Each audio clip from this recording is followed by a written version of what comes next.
हाँ भाई। तो कैसा चल रहा है पढ़ाई आप लोगों का? बढ़िया। आज हम अपना नेक्स्ट लेक्चर देखते हैं, mono hybrid cross. Mendelian genetics पढ़ रहे थे हम।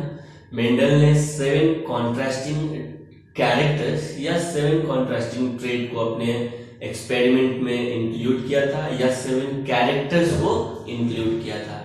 अगर ट्रेट के टर्म में पूछा जाए तो 14 ट्रेट को लिया था मेंडल ने। नेक्स्ट हेडिंग दीजिएगा, mono hybrid cross.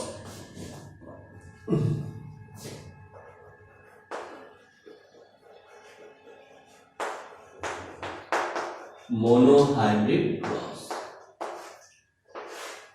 Mono hybrid cross क्या है? क्या है मोनो हाइब्रिड क्रॉस? अगर आप सिर्फ एक कैरेक्टर के इनहेरिटेंस को देखते हैं, क्या सिर्फ एक कैरेक्टर्स के इनहेरिटेंस को देखते हैं, या one pair of allelic gene के इनहेरिटेंस का स्टडी करते हैं, तो उसको हम कहते हैं मोनो हाइब्रिड क्रॉस। क्या है mono hybrid cross? Study of inheritance of one character, study of inheritance of one character और one pair of allelic gene क्या कहलाएगा? मोनो हाइब्रिड क्रॉस कहलाएगा। क्या? Mono hybrid cross. यानी मोनो हाइब्रिड क्रॉस वैसा cross है जिसमें हम one pair of allelic gene के इनहेरिटेंस को देखते हैं। क्या? One pair of allelic gene के इनहेरिटेंस को देखते हैं, तो वैसे क्रॉस को क्या कहते हैं? मोनो हाइब्रिड क्रॉस कहते हैं। यानी एक बार में सिर्फ एक कैरेक्टर कैसे ट्रांसमिट हो रहा है, या one pair of allelic gene कैसे ट्रांसफर हो रहा है एक जनरेशन से दूसरे जनरेशन में, अगर आप उसका स्टडी करते हैं तो क्या कहलाएगा? मोनो हाइब्रिड क्रॉस कहलाएगा। तो लिखेंगे study of inheritance of one character, study of inheritance of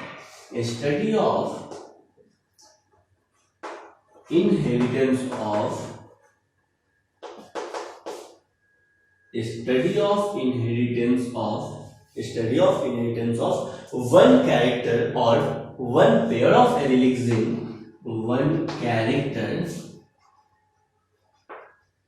or one pair of allelic gene और one pair of allelic gene, तो वैसे क्रॉस को क्या कहेंगे? मोनो हाइब्रिड क्रॉस कहेंगे। आपको पता है मेंडल ने अपने क्रॉस में, मेंडल ने अपने एक्सपेरिमेंट में, या मेंडल ने अपने क्रॉस में प्योर पेरेंट को सिलेक्ट किया था। क्या? प्योर पेरेंट को सिलेक्ट किया था। और प्योर पेरेंट को या प्योर ब्रीड को सिलेक्ट कैसे किया था? कंटिन्यूअस सेल्फिंग कराया था। क्या? कंटिन्यूअस सेल्फिंग कराया था। जैसे मान लो मेंडल एक बार में सिर्फ एक कैरेक्टर को देख रहा है, तो वो हो गया टॉल। क्या? टॉल मतलब प्लांट का हाइट, और प्लांट हाइट में भी वो एक ट्रेट को देख रहा है, टॉल ट्रेट को। क्या? टॉल ट्रेट को देख रहा है। यानी मेंडल ने जो टॉल प्लांट उसके पास था, उस टॉल प्लांट को रिपीटेड सेल्फिंग कराया और रिजल्ट हमेशा सेम रहा, तो मान लिया कि वो पेरेंट क्या है भाई? टॉल है। क्या है? टॉल है। आप लोग का बार बार क्वेश्चन होता है कि सर मेंडल ने प्योर टॉल और प्योर ड्वार्फ प्लांट को कैसे पहचाना? तो मेंडल ने टॉल प्लांट को रिपीटेड सेल्फिंग कराया, कंटिन्यूअस सेल्फिंग कराया। अगर रिजल्ट डिफरेंट आ रहा है, इसका मतलब प्लांट प्योर नहीं था, उसमें कहीं ना कहीं मिक्सिंग था। क्लियर? और अगर कंटिन्यूअस सेल्फिंग करा रहा है और रिजल्ट हमेशा सेम आ रहा है, इसका मतलब प्लांट क्या है? प्योर टॉल है। ठीक है, आगे आपको समझ में आ जाएगा। तो जो प्योर टॉल प्लांट होते हैं ना, उसका वो होमोजाइगस कंडीशन में होते हैं। क्या? होमोजाइगस कंडीशन में होते हैं। तो टॉल प्लांट का जो जीनोटाइप है वो कैपिटल टी, और ड्वार्फ प्लांट का जो जीनोटाइप है वो स्मॉल टी। क्लियर है? तो ये हो गया प्योर पेरेंट। क्या हो गया? ये प्योर पेरेंट है। तो मेंडल ने मोनो हाइब्रिड क्रॉस में प्योर पेरेंट को चूज किया। ठीक है, और इसमें सिर्फ वन कैरेक्टर्स के इनहेरिटेंस को देखेगा। समझ में आया? मतलब सिर्फ टॉल को देखेगा या सिर्फ ड्वार्फ, यानी प्लांट का हाइट को अगर देखा जाएगा, सिर्फ प्लांट हाइट को देखा जाएगा, तो वैसा स्टडी जिसमें, वैसा क्रॉस जिसमें आप वन कैरेक्टर्स के इनहेरिटेंस का स्टडी करते हैं, तो क्या? Mono hybrid cross. जैसे टॉल है, ये टॉल, ये ड्वार्फ। ये जो टॉल है ना, इसमें अगर गैमेट का फॉर्मेशन होगा, क्या गैमेट का फॉर्मेशन होगा, तो कैपिटल टी में गैमेट का फॉर्मेशन होगा, तो एक कैपिटल टी आएगा। आपको पता है मियोसिस, और मियोसिस से 2 सेट ऑफ क्रोमोसोम से 1 सेट ऑफ क्रोमोसोम बन जाता है, यानी हैप्लॉइड सेल बन जाता है। तो गैमेट्स में इसीलिए 2 टी में से सिर्फ एक टी आता है। आया समझ में? और स्मॉल टी इसमें से भी अगर गैमेट का फॉर्मेशन होगा तो एक स्मॉल टी आएगा, ये हो गया गैमेट। क्या हो गया ये? गैमेट। क्लियर? और आपको पता है गैमेट्स का फ्यूजन होगा, ठीक है सर। यहाँ पे तो सेल्फ पॉलिनेशन होना चाहिए, लेकिन हम सेल्फ पॉलिनेशन नहीं करवा रहे हैं, क्या करा रहे हैं? Cross pollination. और क्रॉस पॉलिनेशन कराने के लिए पी प्लांट में हम यूज करते हैं एक टेक्निक को, इसको कहते हैं इमैस्कुलेशन। क्या कहते हैं? इमैस्कुलेशन।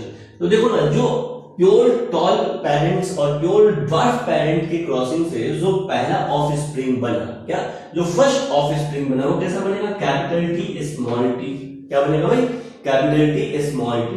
इसको कहते हैं F1 प्लांट। क्या कहेंगे इसको? F1 generation. क्या कहेंगे? F1 जनरेशन, या आप इसको F1 प्लांट भी कह सकते हैं। ये है F1 जनरेशन, इसको कहते हैं first period generation. All plant क्या हो गया? टॉल हो गया। बोलो, एक प्लांट थोड़ी बना, ऐसा बहुत सारे प्लांट बने कैपिटल टी और स्मॉल टी के फ्यूजन से, ठीक है। तो कैपिटल टी और स्मॉल टी के फ्यूजन से जो भी हेटेरोजाइगस कंडीशन आपको दिखाई दे रहा है, कैपिटल टी स्मॉल टी, वो सारा प्लांट कैसा दिखाई देगा आपको? वो टॉल दिखाई देगा। ऐसा नहीं एक ही प्लांट, बहुत सारे प्लांट बन रहे और सभी प्लांट क्या है भाई? ऑल टॉल है। सभी प्लांट क्या है? टॉल है। मेंडल यहाँ पे कंफ्यूज हो गया। क्या कंफ्यूज हुआ कि देखो ना, हम टॉल वाला और ड्वार्फ वाला कैरेक्टर लिए थे, दोनों को क्रॉस करवाए थे। दोनों को क्या करवाए थे? क्रॉस करवाए थे। तो F1 जनरेशन में सभी प्लांट क्या बन गए? यानी इस प्योर पेरेंट, प्योर टॉल और प्योर ड्वार्फ का जो ऑफस्प्रिंग है ना, वो सारे ऑफस्प्रिंग कैसे हैं? सारे ऑफस्प्रिंग टॉल है। सारे ऑफस्प्रिंग क्या है? टॉल है। तो ड्वार्फ वाले का क्या हुआ? ड्वार्फ वाले का क्या हुआ? तो मेंडल यहाँ पे एक पोस्टुलेट दिया। क्या दिया? एक पोस्टुलेट दिया कि देखो भाई, अगर दो, मेंडल सबसे पहले तो पोस्टुलेट दिया यहाँ पे कि कोई भी कैरेक्टर को पेयर ऑफ एलिलिक जीन, तो जीन तो वो जानता नहीं था, किसी भी कैरेक्टर को पेयर ऑफ फैक्टर कंट्रोल करता है। क्या क्या क्या? किसी भी कैरेक्टर जैसे हाईटेक कैरेक्टर है, उसको कंट्रोल करता है कौन? Pair of factor. क्या? Pair of factor. Pair of factor को कैसे सर सोचा होगा? तो देखो ना, एक यहां से फैक्टर आया टी और एक यहां से फैक्टर आया स्मॉल टी। दोनों फैक्टर में से एक फैक्टर क्या हुआ? खुद को एक्सप्रेस कर पाया और दूसरा वाला जो खुद को एक्सप्रेस नहीं कर पाया। आया तो लेकिन दोनों का फैक्टर। तो मेंडल इस बात का पता लगाया कि किसी भी कैरेक्टर को कंट्रोल करता है पेयर ऑफ फैक्टर। कौन? पेयर ऑफ फैक्टर कंट्रोल करता है। क्लियर है? हाँ, जो फैक्टर खुद को एक्सप्रेस कर पाएगा, मेंडल बोला, वो डोमिनेंट होगा। क्या होगा? वो डोमिनेंट होगा। और जो फैक्टर खुद को एक्सप्रेस नहीं कर पाएगा F1 जनरेशन में, वो क्या होगा? रिसेसिव होगा। क्या होगा? रिसेसिव होगा। है यहां तक क्लियर है? तो मेंडल ने प्योर टॉल और प्योर ड्वार्फ को क्रॉस कराया, तो F1 जनरेशन में सारे ऑफस्प्रिंग क्या आ गए? टॉल आ गए। मेंडल यहां पे कंफ्यूज हो गया, भाई कुछ तो ड्वार्फ वाला ऑफस्प्रिंग बनना चाहिए, कुछ तो ड्वार्फ वाला ऑफस्प्रिंग बनना चाहिए, लेकिन ड्वार्फ वाला एक भी ऑफस्प्रिंग नहीं बना, एक भी प्लांट ड्वार्फ वाला नहीं आया। तो मेंडल सोचा कि कहीं ना कहीं ये ड्वार्फ का जो कैरेक्टर है ना, कहीं ना कहीं ये ड्वार्फ वाला कैरेक्टर है, वो F1 जनरेशन में छिपा हुआ है। कहीं ना कहीं जो ड्वार्फ वाला कैरेक्टर है, ये कहां छिपा हुआ है? F1 जनरेशन में छिपा हुआ है। F1 जनरेशन के टॉल प्लांट में ही छिपा हुआ है। ये कैसे बाहर आएगा? ये कैसे बाहर आएगा? तो मेंडल ने इस F1 जनरेशन को क्या करवा दिया? सेल्फिंग करवा दिया। क्या करवा दिया भाई? सेल्फिंग करवा दिया।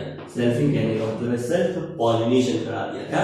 सेल्फ पॉलिनेशन करा दिया। सेल्फिंग कहने का मतलब है जैसा मेल पेरेंट है वैसा ही, ठीक वैसा ही फीमेल पेरेंट है। यानी जैसा मेल जीनोटाइप है वैसा ही फीमेल जीनोटाइप है। यानी सेल्फिंग कहने का मतलब है कैपिटल टी स्मॉल टी को कैपिटल टी स्मॉल टी, मतलब सेल्फ पॉलिनेशन होने दिया। क्या? सेल्फ पॉलिनेशन होने दिया। ठीक है, तो सेल्फिंग करा दिया मेंडल। जब सेल्फिंग कराया तो देखा, क्या देखा है? तो देखो इससे गैमेट का फॉर्मेशन होगा। इससे गैमेट कैसा बनेगा भाई? तो कैपिटल टी और स्मॉल टी गैमेट्स बनेगा। 2 सेट ऑफ क्रोमोसोम, चांस है कि कैपिटल टी वाला भी बन जाए और स्मॉल टी वाला भी बन जाए। यहाँ पे capital T small T gametes बन गया। क्या? Capital T small T gametes का फॉर्मेशन हो गया। मेंडल तो देखो जब ये गैमेट्स बनेगा ना, तो इसको आप रिप्रेजेंट कर सकते हो। सबसे बढ़िया एक तरीका है चेकर बोर्ड बना के। क्या? चेकर बोर्ड इसको कहते हैं। और ये चेकर बोर्ड आरसी पनेट ने दिया था। किसने दिया था? आरसी पनेट ने चेकर बोर्ड बनाना सिखाया था। ये रिप्रेजेंटेशन है क्या, जनरेशन को, मतलब F1 जनरेशन, F2 जनरेशन, किसी भी ऑर्गेनिज्म के जनरेशन को रिप्रेजेंट करने का या किसी भी ऑर्गेनिज्म के जनरेशन को एनालाइज करने का सिंबॉलिक फॉर्म में एक रिप्रेजेंटेशन करने का एक टेक्निक्स है पनेट स्क्वायर, या इसको कहते हैं चेकर बोर्ड। क्या कहते हैं, चेकर बोर्ड। इस चेकर बोर्ड में जो मेल गैमेट लेते हैं ना, क्या मेल गैमेट लेते हैं, वो यहाँ पे लेते हैं, यानी ऊपर साइड में जो लेते हैं वो क्या लेते हैं, मेल गैमेट लेते हैं। क्या, मेल गैमेट लेते हैं, यानी ऊपर में नहीं, हॉरिजॉन्टल साइड में जो लेते हैं वो क्या लेते हैं, मेल गैमेट। तो ये मेल गैमेट मान लेते हैं, तो सेम ही कैपिटल टी स्मॉल टी। और फीमेल गैमेट्स जो लेते हैं चेकर बोर्ड में वो वर्टिकल लेते हैं, यानी कैपिटल टी स्मॉल टी। ये गैमेट्स हो गया। अब देखो कैपिटल टी वाला कैपिटल टी से फ्यूज करेगा तो capital T, capital T small T से फ्यूज करेगा तो capital T small T, capital T small T से फ्यूज करेगा तो कैपिटल टी स्मॉल टी, और स्मॉल टी से फ्यूज करेगा तो स्मॉल टी। क्लियर है। तो ये है चेकर बोर्ड टेक्निक। अभी देखेंगे इसके बारे में थोड़ा। तो मेंडल ने F2 जनरेशन में सेल्फिंग कराया, और ये हो गया पूरा जो ऑफ स्प्रिंग आपको दिखाई दे रहा है, ये F2 जनरेशन। क्या हो गया, F2 जनरेशन। F2 जनरेशन कहने का मतलब है सेकेंड फीलियल जनरेशन। क्या, सेकेंड फीलियल जनरेशन। मेंडल बहुत खुश हो गया। क्यों खुश हो गया, क्योंकि देखो मेंडल को जो प्लांट मिला वो टॉल प्लांट मिला। क्या मिला भाई, और ड्वार्फ प्लांट मिला। F2 जनरेशन में मेंडल को टॉल और ड्वार्फ प्लांट मिला। मेंडल बोला देखो हुआ क्या कि हम जब प्योर टॉल प्योर ड्वार्फ को क्रॉस कराए तो हमको F1 जनरेशन में सारे प्लांट टॉल मिल गए, ड्वार्फ वाला तो कहीं दिखा ही नहीं। यानी ड्वार्फ वाला कहीं ना कहीं इसी में तो छुपा हुआ है, F1 जनरेशन में ही छिपा हुआ है ड्वार्फ वाला कैरेक्टर। तो मेंडल इसको क्या किया, बाहर निकालने के लिए सेल्फिंग करवा दिया। क्या करवाया, सेल्फिंग कराया। तो F2 जनरेशन में देखा कि 3 प्लांट 1 2 3 प्लांट तो कैसे दिखाई दिए, इसको टॉल दिखाई दिए। क्या, टॉल दिखाई दिया। और एक प्लांट कैसा दिखाई दिया, इसको ड्वार्फ दिखाई दिया। देखो एक प्लांट कैसा दिखाई दिया, ड्वार्फ दिखाई दिया। तो मेंडल बोला देखो ये जो ड्वार्फ वाला कैरेक्टर है ये कहाँ छिपा हुआ था, ये इसी में छिपा हुआ था। कहाँ छिपा हुआ था, इसमें छिपा हुआ था, यानी F1 जनरेशन में छिपा हुआ था। जब सेल्फिंग कराया तो ये बाहर आ गया। आया इसको, तो टॉल इनटू ड्वार्फ इसको प्लांट में। तो ये मोनोहाइब्रिड क्रॉस। क्या, मोनोहाइब्रिड क्रॉस। तो मोनोहाइब्रिड क्रॉस के फिनोटाइप की रेशियो को अगर आप देखते हैं तो टॉल कितना है, 3 है, और ड्वार्फ कितना है, 1 है। इसको कहते हैं फिनोटाइपिक रेशियो। जीनोटाइपिक रेशियो क्या था, क्या जीनोटाइपिक रेशियो क्या है, तो जीनोटाइपिक रेशियो क्या है, 1:2:1। देखो कैपिटल टी 1 है, कैपिटल टी स्मॉल टी 2 है, और स्मॉल टी क्या है, 1। इस तरह से ये एक रेशियो मिला, जीनोटाइपिक रेशियो मोनोहाइब्रिड क्रॉस का। नेक्स्ट हेडिंग दीजिएगा checker board method.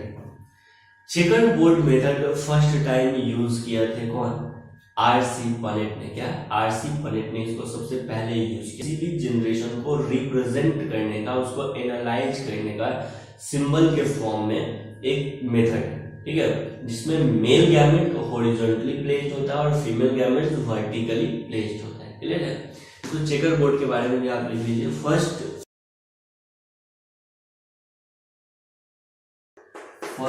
Time used by RC Punnett. सबसे पहले इसको किसने यूज किया, आरसी पनेट ने यूज किया था। नेक्स्ट पॉइंट में लिखिएगा the representation of generation to analyse the representation of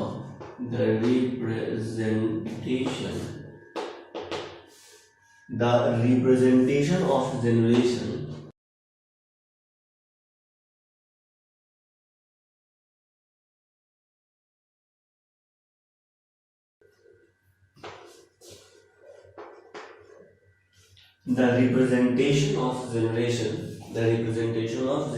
to analyze in the form of symbol of square, in the form of symbol of square, in the form of symbol of square. Next point में लिखना male gamete lie horizontally, male gamete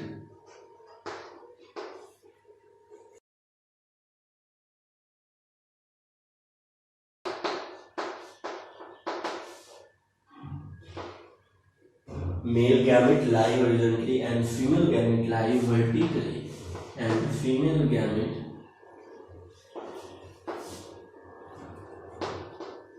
lie vertically और female gamete vertically लाई करता है, ठीक है।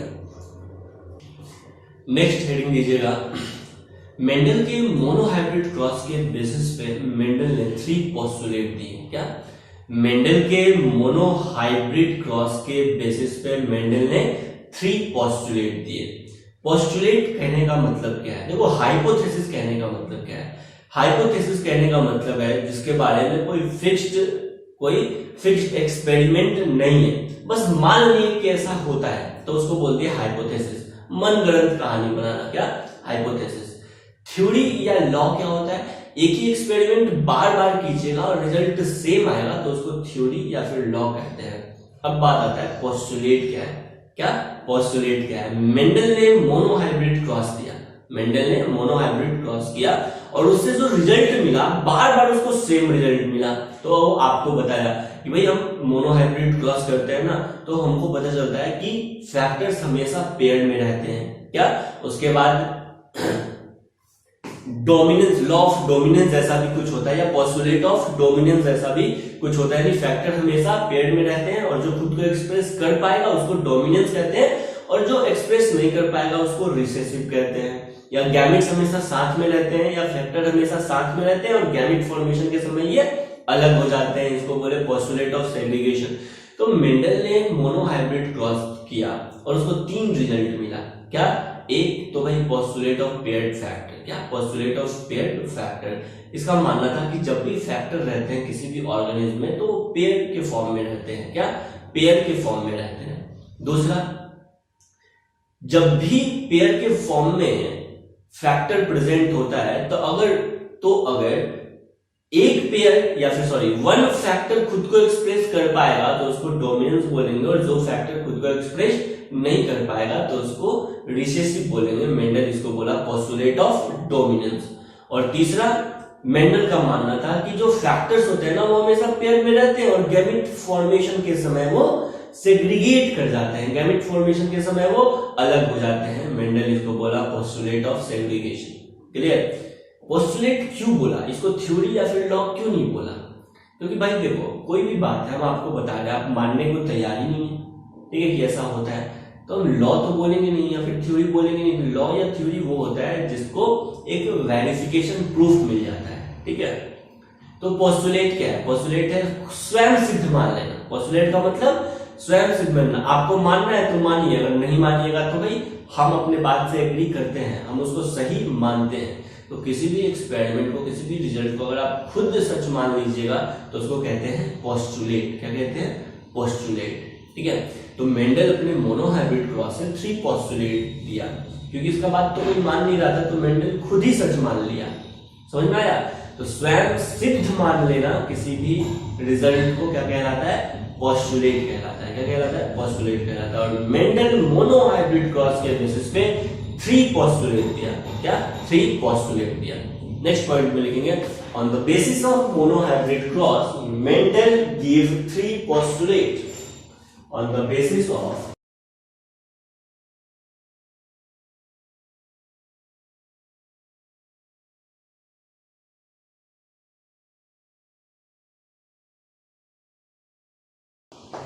Mendel give, हाँ भाई, क्या?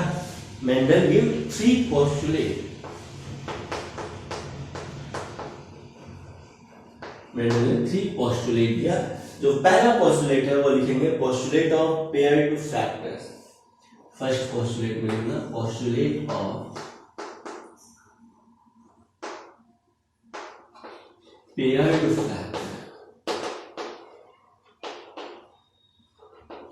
पोस्टुलेट ऑफ पेयर्ड फैक्टर, इसमें लिखिएगा according to Mendel each genetic character is, according to Mendel, according to Mendel, each genetic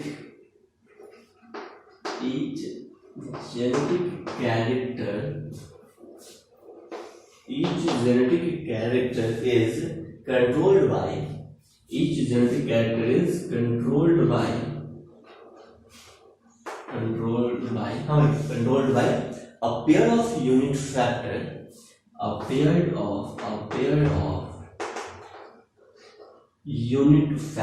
a pair of unit factor.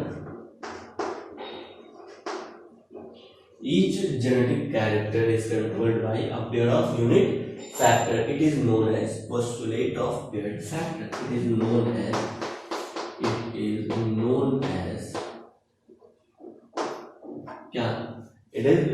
as postulate of paired factor.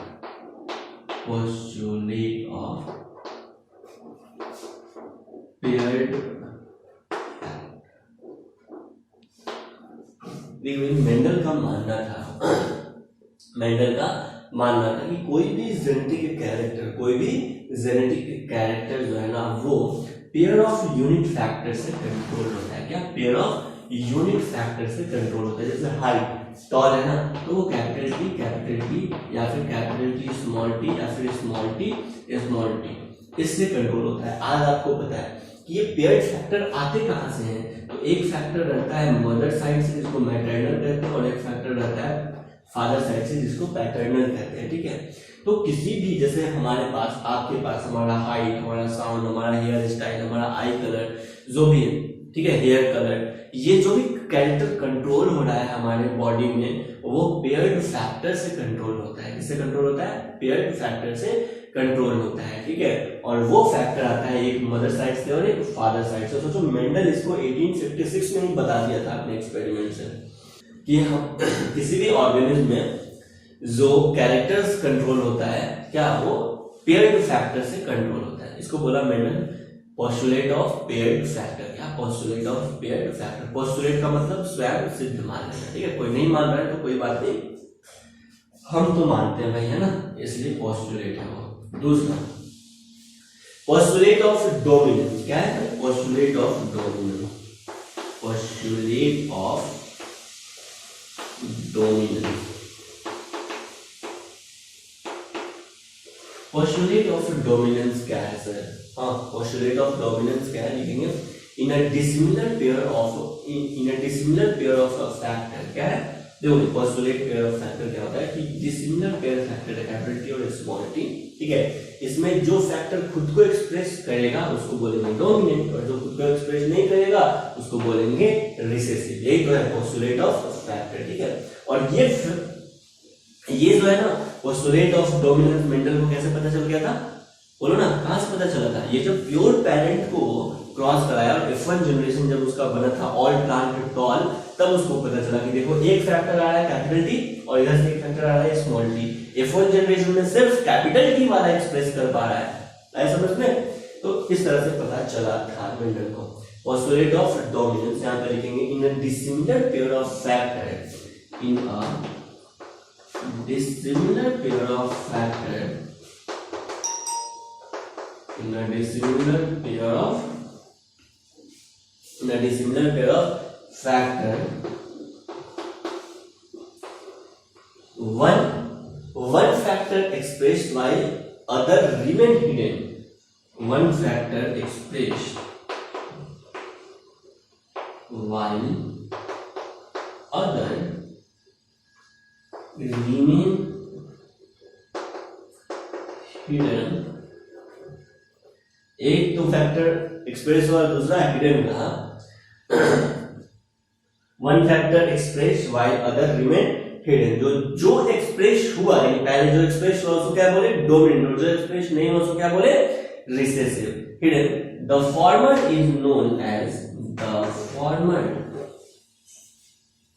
the former is known as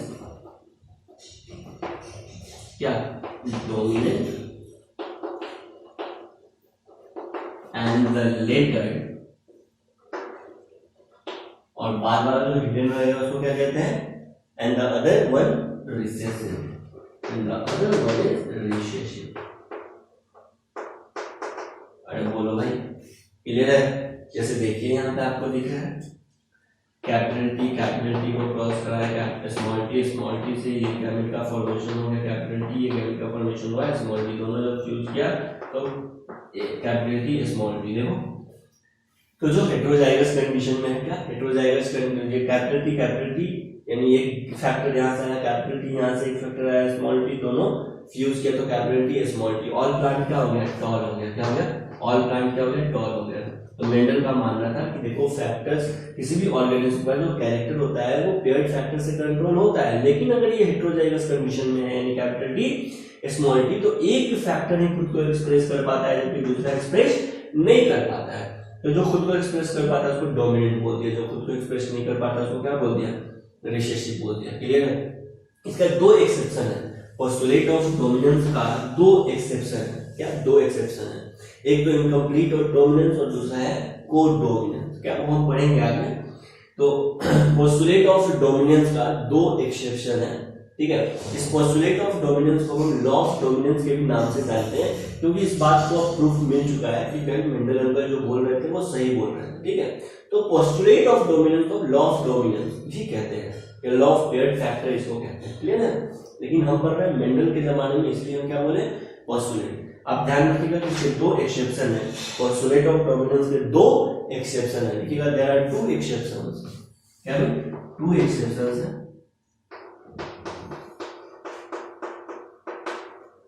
कौन कौन सा, एक तो incomplete dominance और दूसरा है को dominance. अगर यहाँ पे इनकम्प्लीट डोमिनेंस या को डोमिनेंस देखने को मिलता तो पता है कैपिटल टी स्मॉल टी रहता तो हाइट ना टॉल होता और ना ड्वार्फ होता, हाइट कैसा हो जाता, दोनों की मीडियम साइज का हो जाता, ठीक है। लेकिन ये अच्छा बात है कि पी प्लांट में ऐसा कुछ नहीं हुआ, समझ में आया, इसलिए मेंडल है। टू एक्सेप्शन देखने को मिलता है लॉ ऑफ डोमिनेंस का या पोस्टुलेट ऑफ डोमिनेंस का। कौन कौन सा, इनकम्प्लीट डोमिनेंस है, इनकम्प्लीट डोमिनेंस एंड को डोमिनेंस। क्या, को डोमिनेंस, इनकम्प्लीट डोमिनेंस एंड को डोमिनेंस देखने को मिलता है। नोट डाउन करेंगे इतना।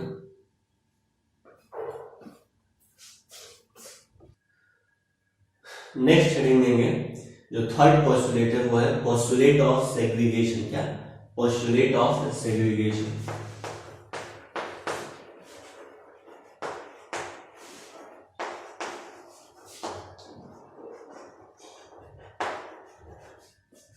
Postulate of segregation.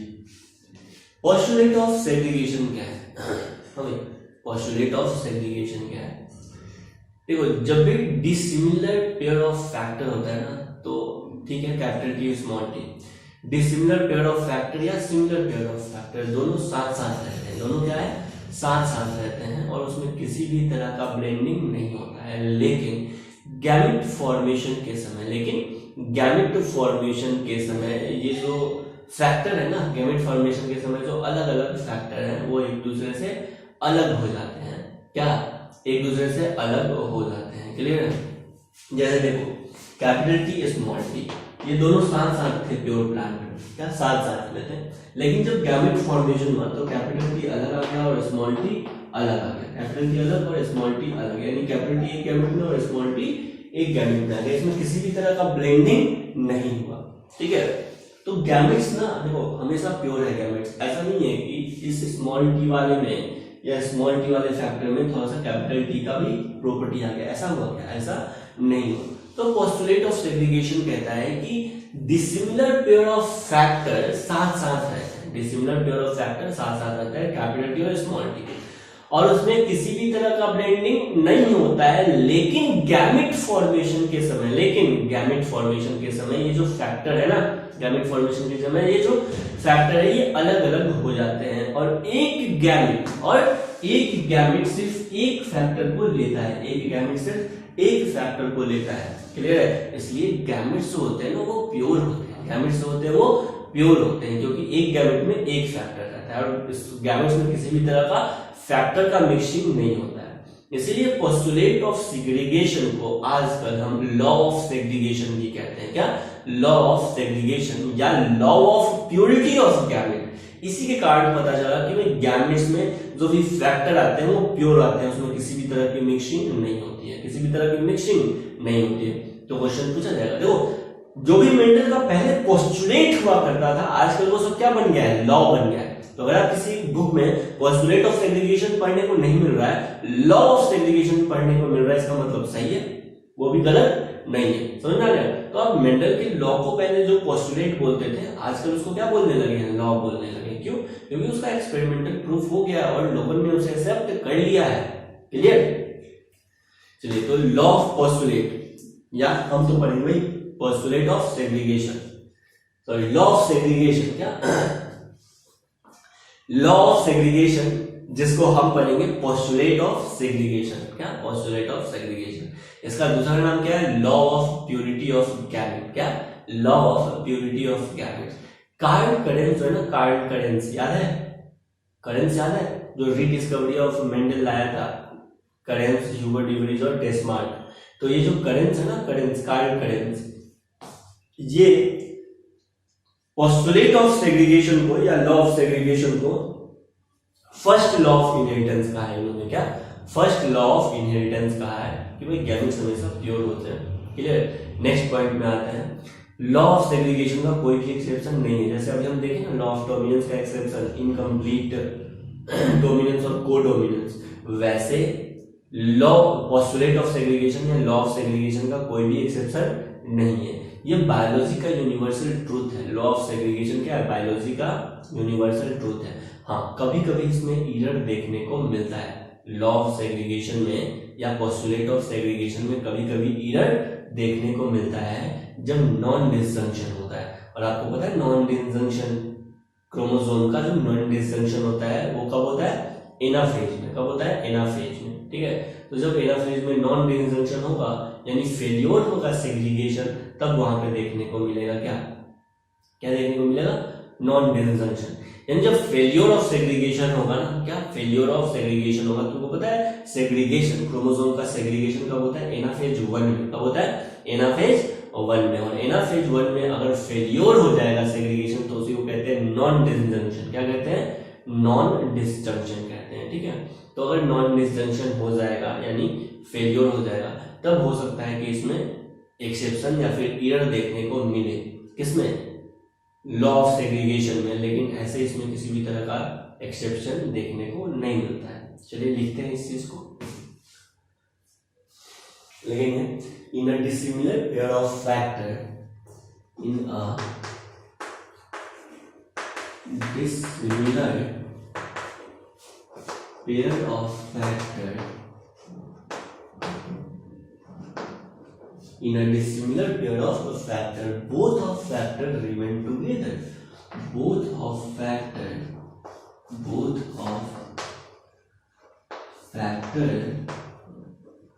remain together. Both of factor remain together. Both of factor remain together without any kind of blending. Without any kind of blending. Without any kind of blending. But at the time of gamete formation,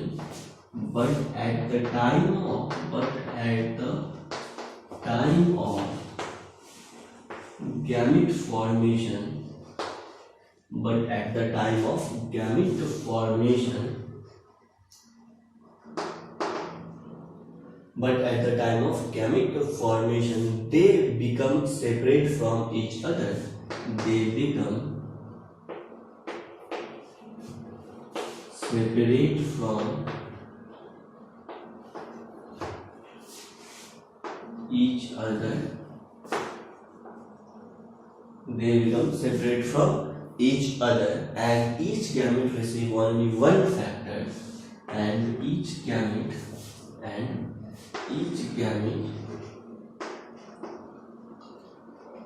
receive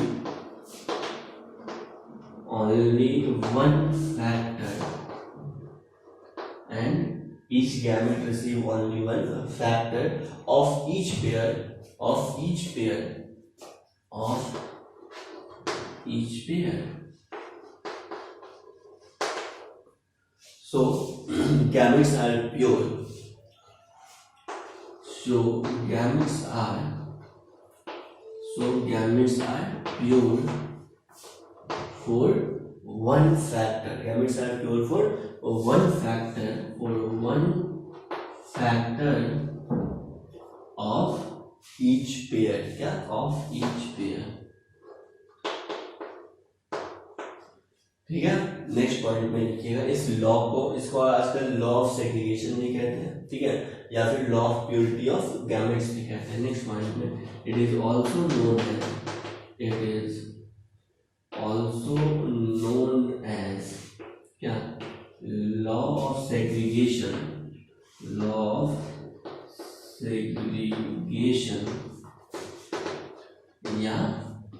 या क्या? Law of purity of gametes.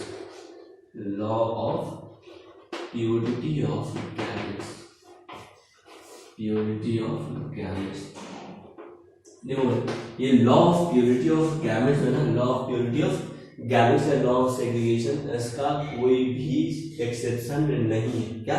इसका कोई भी exception नहीं है, ये biology का universal truth है। लेकिन कभी कभी नॉन डिसजंक्शन देखने को मिलता है। क्या? कभी कभी एनाफेज 1 में नॉन डिसजंक्शन देखने को मिलता है। क्या? एनाफेज 1 में नॉन डिसजंक्शन देखने को मिलता है, यानी सेग्रीगेशन जब फेल्योर हो जाता है तो उसको कहते हैं नॉन डिसजंक्शन। क्या कहते हैं?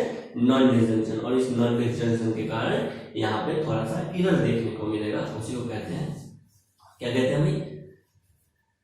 नॉन डिसजंक्शन या सेग्रीगेशन फेल्योर। ठीक है, उसके कारण यहाँ पे थोड़ा एरर देखने को मिलता है।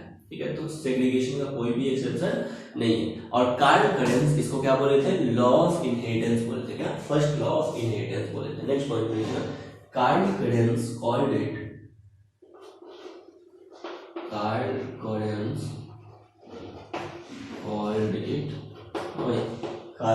क्या बोले थे इसको? First law of inheritance.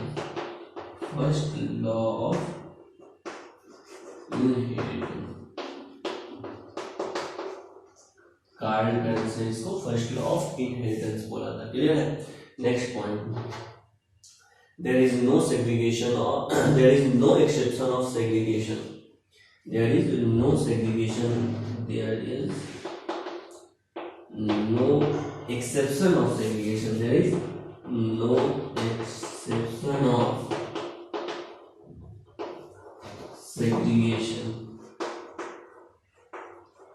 exception of segregation. So it is also known as the universal truth of biology.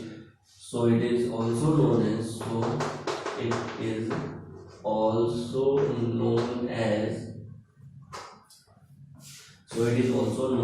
the universal truth of biology। क्या? इसको यूनिवर्सल ट्रूथ ऑफ बायोलॉजी कहते हैं। लेकिन कभी कभी नॉन डिसजंक्शन फेल्योर का मतलब नॉन डिसजंक्शन जो है ना वो सेग्रीगेशन के फेल्योर का कारण बन सकता है। नेक्स्ट पॉइंट मतलब इसी में लिखना, but sometime non disjunction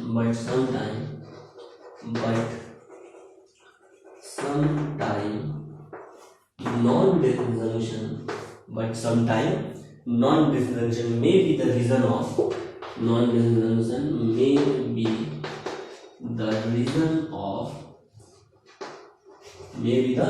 reason of failure of segregation।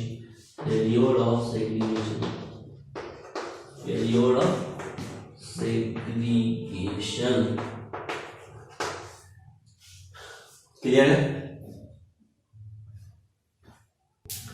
चलिए, तो ये हुआ अपना मोनोहाइब्रिड क्रॉस। क्या? मोनोहाइब्रिड क्रॉस से 3 पोस्टुलेट मेंडल ने दिया। एक तो पोस्टुलेट ऑफ पेयर्ड फैक्टर्स, दूसरा पोस्टुलेट ऑफ डोमिनेंस और तीसरा पोस्टुलेट ऑफ सेग्रीगेशन। अगली क्लास में हम पढ़ेंगे डाइहाइब्रिड क्रॉस। क्या? Dihybrid cross. और डाइहाइब्रिड क्रॉस से कौन सा पोस्टुलेट बाहर आया था, कौन सा पोस्टुलेट दिए थे मेंडल ने, ये देखेंगे। आज के लिए इतना ही। आपका होमवर्क है एनसीईआरटी पढ़ना है। ठीक है, एनसीईआरटी पढ़ना है पहला, और दूसरा सीट का क्वेश्चन जो हो सकता है वो करना है आपसे। क्लियर?